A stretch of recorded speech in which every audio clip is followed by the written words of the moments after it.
안녕하세요. 오늘은 일본 음식 두 번째 시간, 일본 음식 조리 방법에 따른 분류에 대해서 배워보도록 하겠습니다. 자, 여러분, 우리 저번 시간에 일본 음식의 특성에 대해서 배웠죠. 첫 번째로 지역적 특성에 대해서 배웠고, 두 번째로 일반적인 특징에 대해서 배웠습니다. 지역은 관동 지방으로 나눌 수 있고요. 일반적인 특징은 크게 6가지로 나눴어요. 자, 간서지방은 우리가 교토를 중심으로 발달했지만 요즘에는 오사카까지 포함한다고 했고요.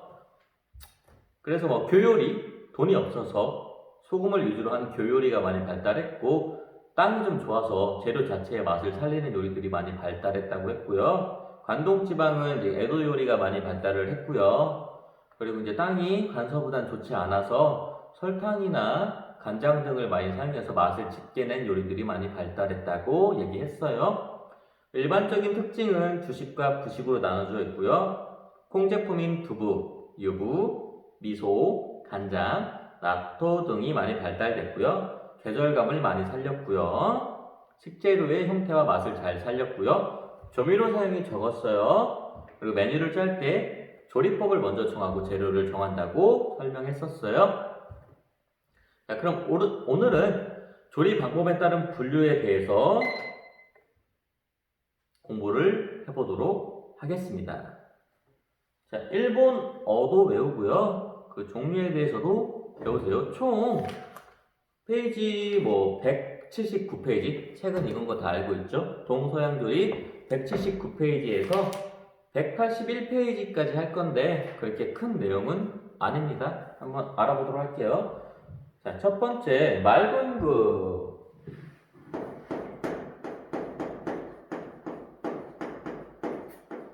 말 그대로 맑게 끓인 국이에요. 그래서 제철의 식재료를 이용해서 싱싱함과 시원함을 살려주는 게 가장 큰 특징입니다. 일본어로 스이모노라고 합니다. 스이모노라고 합니다. 맑은 국은 맑게 끓인 국이고 제철 식재료의 싱싱함과 시원함을 살려주는 게 특징입니다. 그것까지 써줄까? 아니. 자, 두 번째, 생선회. 자, 제철 음식, 제철 식재료를 사용해서 싱싱함과 그리고 시원함 살려주는 거야. 말 그대로 맑은 국입니다. 자, 두 번째, 생선회. 우리가 사시미라고 하죠. 회예요, 회. 자, 생선회는 크게 종류가 없어요. 그냥 모든 생선을 날 것으로 포를 떠서 먹는 거를 생선회라고 해요. 옛날에 참 일본 회가 좋았죠. 요즘에도 좋긴 하지만 건강상의 걱정 문제가 있기 때문에 일본산은 잘 안 먹는다고들 얘기를 하지만 그래도 여전히 맛있긴 해요. 생선회는 사시미라고 하고 스시랑 헷갈리지 마세요. 스시는 초밥입니다. 생선회는 사시미라고 합니다. 날 것을 포를 떠서 하는 거고 두 가지 방법이 있어요. 생선을 써는 방법인데 이건 딱히 생선회에서 설명할 건 없고 히라츠꾸리랑 히키츠꾸리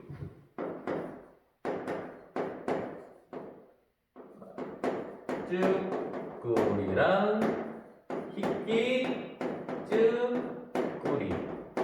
써는 방법인데, 자, 히라츠꾸리는 자, 우리 생선회가 이렇게 있잖아요. 그죠? 그러면 우리가 오른손으로 칼을 썰잖아요. 오른쪽에서 이렇게 칼을 쭉 써는 거야.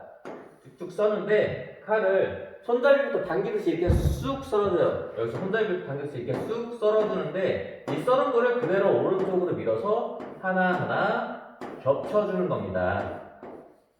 썰었을 때 칼만 빼지 않고 오른쪽부터 썬 거를 오른쪽으로 밀어서 겹쳐놓은 겁니다. 그냥 막 썰기예요. 썰어서 오른쪽으로 칼을 밀어서 회를 겹쳐서 칼을 빼주는 거야. 그러면은 히키츠꾸리는 무엇이냐? 똑같아요. 썰어주는데 이걸 이렇게 겹쳐주지 않아요. 그냥 썰고 칼만 빼요. 나중에 자연스럽게 그냥 옮기겠죠. 이런 식으로. 그래서 피라쭈꾸리는 썰어서 오른쪽으로 바로 밀어서 포를 계속 겹쳐주는 것이고요. 삐끼쭈꾸리는 그냥 썰어서 놔두는 거야. 이해되죠? 둘 다 방법은 똑같지만 겹치는 방법이 달라서 두 가지로 나누는 거예요. 사심이 대해서 알게 되었고요. 자, 그 다음 3번 구이. 일본의 대표적인 요리죠. 구이는 야키모노라고 합니다. 야키모노라고 합니다. 자, 구이는 뭐라고 해야 될까? 직접적이나 간접적인 열 매체가 있어야 되죠. 불이나 뭐 전자레인지가 없이 구울 수 있어요? 없죠. 그래서 이거를 이용해서 구운 요리를 말해요. 열 매체를 이용해서 구운 요리. 일본 요리의 중심이 되는 요리예요. 생선구이. 메뉴에 있어서 가장 중심이 되는 요리고, 뭐 생선을 구울 때 뭐 불의 강약, 굽는 순서, 굽는 형태, 시간. 그러니까 구운 요리는 뭐 불의 강약, 순서, 형태. 그러니까 굽는 순서, 굽는 형태, 불의 강약, 그리고 굽는 시간이 중요하다라고 나와 있습니다. 기본적으로 그냥 알고 있는 거잖아요. 구울 때 어떤 불에서 구워야 하는지, 어떤 순서를 구워야 되는지, 뭐 비계부터 굽는지, 비늘부터 굽는지, 살부터 굽는지, 비늘부터 구워야 되죠. 그리고 형태, 모양을 살려서 구워야 되고요. 시간, 너무 오래 구우면 다 타요. 그 다음에 네 번째, 조림. 니모노라고 합니다. 조림은 니모노라고 합니다. 조림 뭐 특별히 설명할 게 있나요? 계절 특성을 살려서 일본은 계절감을 중요시한다고 했죠. 계절적인 특성을 살려서 재료를 정한 다음 조림액 또는 부재료를 선택하여서 시간을 가지고 온건하게 조리는 요리입니다. 이 정도만 설명하면 되겠죠 뭐. 그 다음에 읽어보세요. 맛의 진함과 열분, 색, 배합, 재료 형태, 향기의 강약 등 모든 점을 고려합니다. 이거 당연히 상식적으로 알고 있어야 하는 내용이에요. 조림을 할 거면 당연히 그 정도는 알고 있어야죠. 그러니까 계절적인 재료로 부재료를 선택해서 온건하게 조리는 거예요. 조림액을 이용해서. 자, 다섯 번째, 우리가 가장 잘 아는 칠판 뭐 더 써야 돼요? 쓰시고 지울게요. 자, 다섯 번째, 튀김. 뭐라고 해요? 아게 모노. 튀김에는 크게 세 종류가 있어요. 스아게, 가라아게. 여러분 가라아게를 가장 많이 들어봤죠? 그리고 고로모 아게가 있습니다. 다 간단합니다. 스아게는 뭐야? 뭐 안 묻혔어요. 원재료 그대로 튀긴 거예요. 가라아게는 간단하게 전분 또는 튀김가루, 밀가루만 묻혀서 재료에 가루 이렇게 밀가루 가루만 묻혀서 튀긴 것을 가라아게라고 해요. 세 번째, 고로모아게는 튀김옷 을 묻혀서 튀긴 겁니다. 뭐야? 우리가 먹는 일반적인 일본의 가라아게는 치킨 가라아게죠. 다 그냥 전분만 묻혀서 튀긴 거예요. 그 정도로 알고 계시면 돼요. 이 세 가지는 기억해 두시면 편합니다. 원재료를 그냥 튀긴 것은 스아게, 전분을 묻혀서 튀긴 것은 밀가루를 묻혀서 튀긴 것, 그런 것들. 가루를 그냥 묻혀서 튀긴 거는 가라아게, 그리고 튀김옷을 만들어서 푹 담가서 이렇게 새우튀김 같은 걸 만든 거는 고로모 아게라고 기억해 두시면 돼요. 자, 여섯 번째, 찜. 찜 모르는 사람 있을까? 무시모노라고 하죠. 자, 찜은 증기와 찜통을 이용해서 그냥 찐 거야. 그렇죠? 이 이상 설명할 게 없어요. 그다음 무침. 무침은 일본어로 이에모노라고 합니다. 무시모노는 찜, 이에모노는 무침. 자, 무침 같은 경우도 그냥 무침 양념으로 재료와 섞어서 내는 거야. 그러니까 무친다는 거지, 재료를. 무침 양념에 무친 거를 무침 양념이라고 합니다. 무침이라고 합니다. 어려운 거 없죠? 그 다음에 초회. 초회 좀 어려우나? 초회는 스노모모라고 해요. 자, 초회 같은 경우는 뭐 해산물, 어패류 같은 거를 생선이나 조개류를 이용하는 게 초회잖아. 뭐 오징어 초회 막 이런 것도 있잖아요. 그래서 그런 걸 가지고 뭐 채소류와 같이 섞어서 식초 넣어서 묻혀주는 거야. 초잖아, 초. 생선이나 조개류를 주재료로 해서 해산물이나 채소를 곁들여서 식초를 끼얹어 먹는 요리예요. 그러니까 입맛을 달구는 요리라고 볼 수도 있고 그렇게 생각하시면 돼요. 문어초회 같은 것도 있죠. 해산물, 신선한 해산물에다가 식초를 뿌려서 먹는 요리라고 보시면 돼요. 초회예요. 초회. 초회. 식초회예요. 식초회. 식초를 뿌린 회다. 9. 냄비 요리.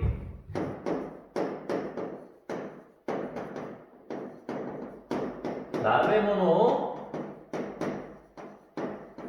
나베라고 많이 들어봤죠? 우리가 밀푀유 나베라 그래가지고 나베가 냄비란 뜻이야. 그 냄비 안에 밀푀유 겹겹이 싹 해서 일본 만화에 많이 나오죠. 애니메이션에다가 뭐라고 해야 되지? 배추 쌓고 고기 쌓고 배추 쌓고 고기 쌓고 쭉 쌓는 거 있잖아요.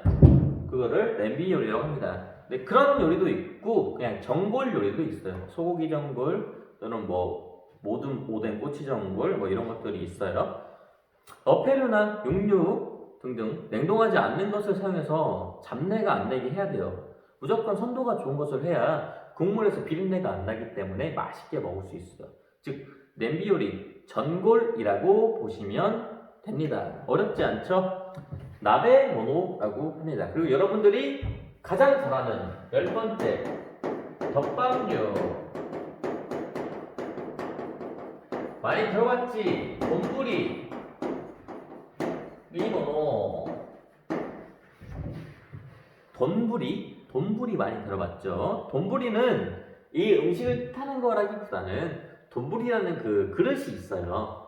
이 그릇에 음식을 담아낸다고 해서 이게 돈부리라고 이름이 붙여진 거예요. 뭐라고 해야 되지? 이렇게 돼서 일본 요리 좀 깊은 거 있잖아? 깊어서 이렇게 생겨가지고 여기다 밥 주고 이렇게 덮밥 싸가지고 주는 전통 사기 그릇이 있습니다. 나중에 인터넷 통해서 한번 찾아보세요. 덮밥류는 닭고기, 소고기 또는 달걀 같은 걸 같이 풀어서 위에 덮밥을 덮을 수 있는 걸쭉한 재료를 만들죠. 쉽게 설명하면 닭고기나 달걀, 쇠고기, 돈가스 등을 다시 돈부리 양념이 있어요. 그 양념에다가 간장, 가스오부시 이런 거 섞은 건데 다시 물에 양념해서 달걀 등을 풀어서 밥 위에 그대로 얹어서 먹는 음식입니다. 한국 덮밥이랑은 달라.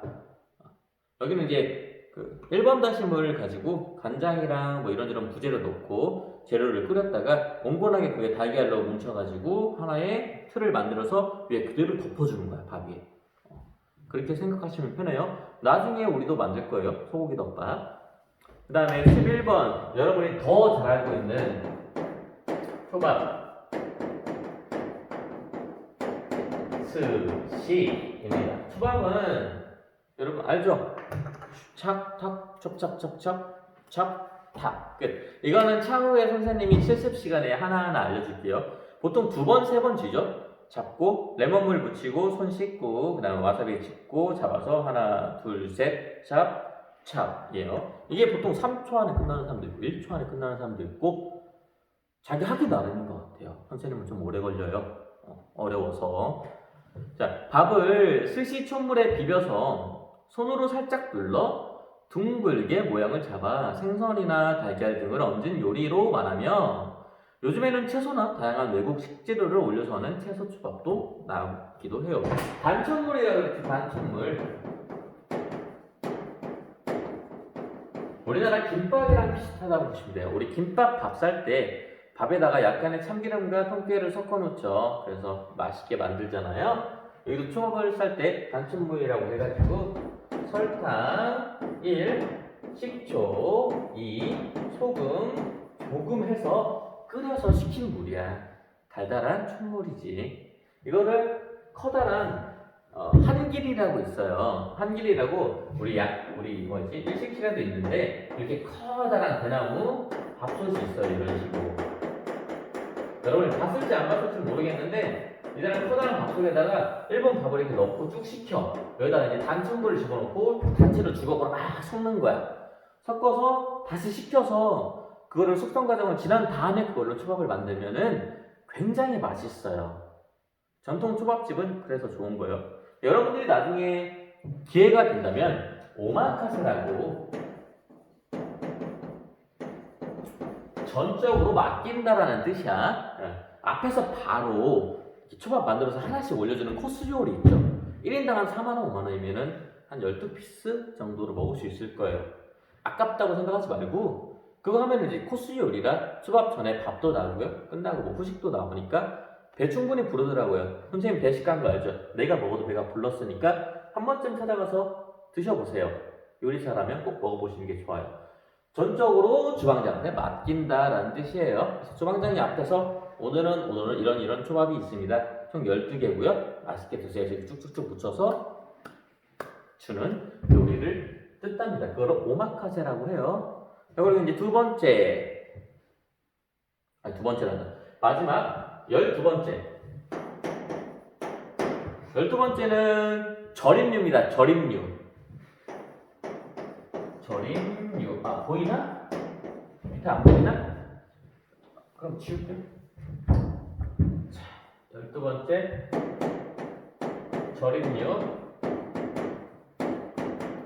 자, 절임류는 우리가 일본어로 찌개모노라고 해요. 찌개모노. 찌개모노라고 해서 여러분 이 옆에 있는 거는 한 번씩 읽어보고 꼭 외워주세요. 찌개모노라고 해서 채소나 어패류 등을 장류, 소금이나 된장, 쌀겨나 누룩, 고추냉이나 식초, 겨자 등을 이용해서 절여서 먹는 거예요. 뭐랑 헷갈려? 무침이랑 헷갈리지. 무친 양념을 무친 거고 이거는 절인다는 거는 조금 무르게 만든다는 거죠. 깊게 맛을 절여서 먹는 거기 때문에 무침은 가볍게 겉도는 맛이라면 절임은 깊게 속해 있는 맛이라고 보시면 돼요. 가장 기본적인 것들이기 때문에 이렇게 한번 오늘 일본 요리의 방법에 따른 분류에 대해서 알아봤고요. 그 다음에 여러분 일본 조리 용어가 나와 있는데 크게 중요하지 않아요. 이거는 한 번씩 읽어보고 넘어가시고요. 우리 다음 시간에는 일본 음식의 재료와 조리 준비에 대해서 배울 건데요. 일단 끝내기 전에 이거 뭐 복습할 내용도 없고요. 한번 다 싹 읽어보시면 되고 책 182페이지에 우리 여러분과 오코노미야키에 대한 간단한 재밌는 얘기가 있어요. 오코노미야키 여러분 알죠? 일본의 빈대떡이잖아. 이 야키. 아까 야키가 뭐였어? 굽다지. 구이지 구이. 오코노미야 야키. 오코노미는 무슨 뜻이냐? 좋아하는 것을. 자, 과거에는 우리 일본도 많이 힘들었던 시기가 있었기 때문에 밀가루에 양배추를 산처럼 써서 부쳐 먹는 거를 오코노미야키라고 했었어요. 하지만 점점 이들도 소득이 발전하면서 해산물 또는 고기 같은 거를 점점 더 얹어서 먹는 요리를, 그러니까 좋아하는 것, 자기가 좋아하는 것을 밀가루 반죽에 얹어서 먹는 요리, 그치? 그래서 오코노미야키예요. 182페이지 쉬어가기 한번 읽어보시고, 원래는 중국의 전병이 넘어와서 일본에 본격적으로 퍼지기 시작했어요. 그래서 이제 물에 푼 밀가루나 계란, 새우 또는 소고기, 고기, 돼지고기 이런 것들을 쭉 쌓아서 철판에 즉석해서 구워서 가스오부시와 데리야끼와 마요네즈를 뿌려서 먹는 맛있는 요리라고 생각하시면 돼요. 기억해 두세요. 수고하셨고요. 오늘은 여기까지 할게요.